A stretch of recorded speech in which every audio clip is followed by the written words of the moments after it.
शहर की जान खतरे में। माहिद ने बुलाया डॉक्टर। हुस्ना फूफी का बड़ा खुलासा। मियाजी मंजिल के सुबह आज आम सुबह जैसी बिल्कुल नहीं है। सूरज की किरणें कमरे में आ चुकी हैं, लेकिन माहिद की बेचैनी हर गुजरते पल के साथ बढ़ती जा रही है। बिस्तर पर सहर बेसुध लेटी है। माहिद बार बार उसे आवाज लगा रहा है, उसे झकझोर रहा है, लेकिन सहर के शरीर में कोई हरकत नहीं हो रही।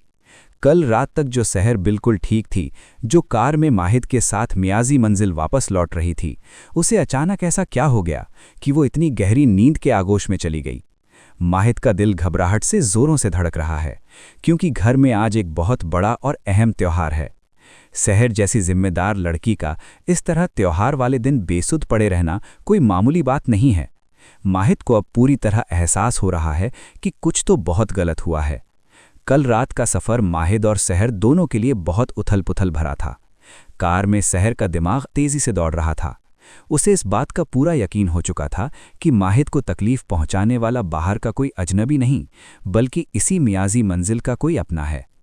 सहर ने मन ही मन एक बहुत बड़ा फैसला कर लिया था कि वो बिना किसी ठोस सबूत के माहिद के सामने कोई बात नहीं रखेगी। माहिद अपने परिवार पर बहुत अंधा भरोसा करता है और बिना सबूत के वो कभी यकीन नहीं करेगा कि उसके अपने ही उसकी जड़ें काटने में लगे हैं। सहर ने खुद से वादा किया था कि वो किसी भी हाल में माहिद की कमजोरियों का फायदा मियाजी मंजिल के इन छिपे हुए दुश्मनों को नहीं उठाने देगी। लेकिन सहर की इसी समझदारी को मात देने के लिए घर के अंदर एक बहुत गहरी साजिश रची जा रही थी, जिससे वो पूरी तरह अनजान थी। मायरा टेली एक्सप्रेस पर हम हमेशा कहानी की तह तक जाते हैं, और इस बार मियाजी मंजिल की दीवारों के पीछे जो घिनौना खेल खेला गया है, वो रोंगटे खड़े कर देने वाला है। हुस्ना फूफी, जिनका दिमाग हमेशा साजिशों का ताना बाना बुनने में लगा रहता है, उन्होंने सहर को रास्ते से हटाने के लिए एक बेहद खतरनाक कदम उठाया। त्योहार वाले दिन सहर की अहमियत को कम करने और माहिद की नज़रों में उसे एक गैर जिम्मेदार पत्नी साबित करने के लिए हुस्ना फूफी ने सहर के शरबत में नींद की भारी गोलियां मिला दी थीं। सहर, जो अपनी ही उधेड़बुन में उलझी हुई थी, उसने बिना किसी शक के वो शरबत पी लिया। हुस्ना फूफी का मकसद सिर्फ सहर को सुलाना नहीं था, बल्कि पूरे परिवार के सामने उसकी छवि को इस कदर गिराना था कि माहिद का भरोसा उस पर से हमेशा के लिए उठ जाए और घर की सत्ता वापस हुस्ना फूफी के हाथों में आ जाए। अब कमरे का माहौल बेहद खौफनाक हो चुका है। सहर की ठंडी पड़ती हथेलियां और उसकी भाली सांसें माहिद को बुरी तरह डरा रही हैं। वो अपना आपा खो रहा है। घर का माहौल, जो त्योहार की वजह से खुशनुमा होना चाहिए था, वो अचानक से एक अजीब से सन्नाटे और दहशत में बदल जाता है। माहिद बिना एक पल भी गवाए तुरंत शहर के सबसे अच्छे डॉक्टर को फ़ोन मिलाता है। मियाजी मंजिल के दालान में कदमों की आवाज़ें तेज़ हो जाती हैं। हुस्ना फूफी बाहर से तो चेहरे पर चिंता का झूठा नकाब ओढ़े हुए कमरे के दरवाजे पर खड़ी हैं, लेकिन अंदर ही अंदर उनकी खुशी का कोई ठिकाना नहीं है। उन्हें लग रहा है कि उनका फेंका हुआ पासा बिल्कुल सही निशाने पर लगा है और अब सहर इस घर की नज़रों में हमेशा के लिए गिर जाएगी। डॉक्टर अपने मेडिकल किट के साथ कमरे में दाखिल होता है। माहिद की नज़रें डॉक्टर के हर एक इशारे पर टिकी हैं। डॉक्टर सहर की नब्ज़ चेक करता है, उसकी आंखों की पुतलियों का मुआयना करता है और अचानक उसका चेहरा बहुत गंभीर हो जाता है। पूरे कमरे में एक जानलेवा खामोशी छा जाती है। माहिद की धड़कनें मानो रुक सी गई हैं। जब डॉक्टर मुड़कर माहिद की तरफ देखता है तो उसके मुंह से निकले शब्द मियाजी मंजिल की नींव हिलाने वाले हैं। डॉक्टर साफ लफ्ज़ों में बताता है कि सहर कोई आम थकान वाली नींद में नहीं, बल्कि उसके शरीर में एक बहुत ही हाई डोज का केमिकल या भारी नींद की गोलियां पहुंचाई गई हैं। ये सुनते ही माहिद के पैरों तले ज़मीन खिसक जाती है। उसका दिमाग सुन्न पड़ जाता है और पहली बार उसके जहन में ये बात बिजली की तरह कौंधती है कि मियाजी मंजिल के अंदर ही कोई सहर की जान लेने या उसे गहरा नुकसान पहुंचाने की कोशिश कर रहा है। माहिद के कानों में डॉक्टर के अल्फाज किसी भारी हथौड़े की तरह बज रहे हैं। मियाजी मंजिल की जिन दीवारों पर उसने उम्र भर सबसे ज़्यादा एतबार किया, आज वही दीवारें उसे साजिशों से घिरी हुई महसूस हो रही हैं।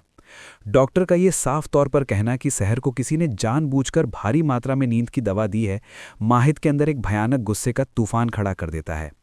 कमरे में मौजूद हर शख्स के चेहरे की रंगत उड़ जाती है।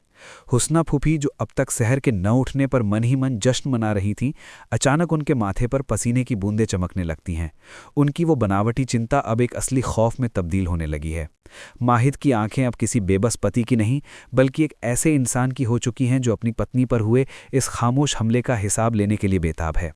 वो पलटकर कमरे में खड़े घर के हर सदस्य को एक चुपती हुई नज़र से घूरता है और उसकी इसी खामोशी में मियाजी मंजिल के अंदर पल रहे दुश्मनों के लिए एक बहुत बड़ी चेतावनी छिपी है।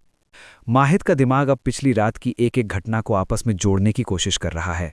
वो याद करता है कि कैसे सहर उसके साथ कार में बिल्कुल सामान्य थी, कैसे वो दोनों घर लौटे और उसके बाद सहर ने ऐसा क्या खाया या पिया जिसकी वजह से उसकी ये हालत हो गई। उसकी नज़र अचानक साइड टेबल पर रखे उस खाली गिलास पर पड़ती है जिसमें कल रात सहर ने वो शरबत पिया था। हुस्ना फूफी की नज़रें भी उसी गिलास पर जा टिकती हैं और उनके पैरों तले से ज़मीन पूरी तरह खिसक जाती है। उन्हें यह एहसास होने लगता है कि अगर डॉक्टर ने उस गिलास की थोड़ी सी भी जांच कर ली तो सारा सच पानी की तरह साफ हो जाएगा। मायरा टेली एक्सप्रेस की इस एक्सक्लूसिव जानकारी के मुताबिक हुस्ना फूफी अब घबराहट में बहाना बनाकर उस गिलास को वहां से हटाने की फिराक में लग जाती हैं। लेकिन माहिद अब पहले वाला अनजान और भोला माहिद नहीं रहा। सहर की इस बेसुध हालत ने उसके अंदर के उस सख्त इंसान को जगा दिया है जो अपने परिवार के किसी भी सदस्य को शक के घेरे से बाहर रखने को तैयार नहीं है। वो साफ तौर पर हिदायत देता है कि इस कमरे से कोई भी चीज़ बाहर नहीं जाएगी जब तक कि ये पूरी तरह साबित न हो जाए कि सहर के साथ ये नीच हरकत किसने की है। एक तरफ माहिद सहर के लिए पूरी मियाजी मंजिल से बगावत करने पर उतर आया है, वहीं दूसरी तरफ सहर अभी भी नींद के उस भारी असर से लड़ रही है। कल रात कार में सहर ने जो अटल फैसला लिया था वो अब इस कहानी का सबसे बड़ा मोड़ बनने वाला है। सहर ये बात अच्छी तरह समझ चुकी थी कि माहिद को मियाजी मंजिल के अंदर ही मौजूद मीठे दुश्मनों से बचाना है। उसने खुद से वादा किया था कि वो पहले सारे पुख्ता सबूत जुटाएगी और फिर माहिद की कमजोरी का फ़ायदा उठाने वालों को बेनकाब करेगी। आज हुस्ना फूफी ने सहर को त्योहार के दिन नीचा दिखाने के लिए जो ये चाल चली है वो असल में उन्हीं पर भारी पड़ने वाली है। जैसे ही सहर को होश आएगा और उसे पता चलेगा कि डॉक्टर के खुलासे की वजह से माहिद को पहले ही घरवालों पर शक हो चुका है तो सहर का काम और भी आसान हो जाएगा। सहर अब कोई मासूम और कमज़ोर लड़की बनकर नहीं रहेगी, बल्कि वो माहिद की एक ऐसी मजबूत ढाल बनेगी जिसे भेद पाना हुस्ना फूफी या मियाजी मंजिल के किसी भी छुपे हुए दुश्मन के लिए नामुमकिन हो जाएगा। त्योहार की वो सुबह जिसे हुस्ना फूफी सहर की बर्बादी और बदनामी का दिन बनाना चाहती थी वो अब उनके खुद के राज खुलने का दिन बन चुका है। माहिद का वो अंधा विश्वास जो अपनी फूफी और घरवालों पर था उसमें एक बहुत बड़ी दरार आ चुकी है। सहर की बंद आंखें जल्द ही खुलने वाली हैं और जब वो उठकर माहिद के इस बदले हुए रक्षक अवतार को देखेगी तो उन दोनों के बीच का रिश्ता एक नए और गहरे मुकाम पर पहुंच जाएगा। मियाजी मंजिल की सत्ता और रुतबे को वापस पाने के लिए हुस्ना फूफी ने जो चिंगारी लगाई थी वो अब एक ऐसी आग बन चुकी है जिसमें उनके खुद के मंसूबे जलकर खाक होने वाले हैं। आगे आने वाले समय में ये कहानी एक ऐसा खौफनाक मोड़ लेगी जहां माहिद उस खाली गिलास और डॉक्टर की रिपोर्ट के जरिए असली मुजरिम तक पहुंचने की कोशिश करेगा और सहर अपने पास मौजूद सुरागों का इस्तेमाल करके हुस्ना फूफी के असली चेहरे को हमेशा के लिए बेनकाब कर देगी। मायरा टेली एक्सप्रेस पर हम मियाजी मंजिल के इस हर बदलते पल और आने वाले हर नए तूफान की बिल्कुल सटीक जानकारी आप तक पहुंचाते रहेंगे। इस महा एपिसोड का ये अंजाम कहानी को एक ऐसे रोमांचक रास्ते पर ले जाएगा जहां सहर और माहिद एक होकर अपने हर दुश्मन का डटकर सामना करेंगे।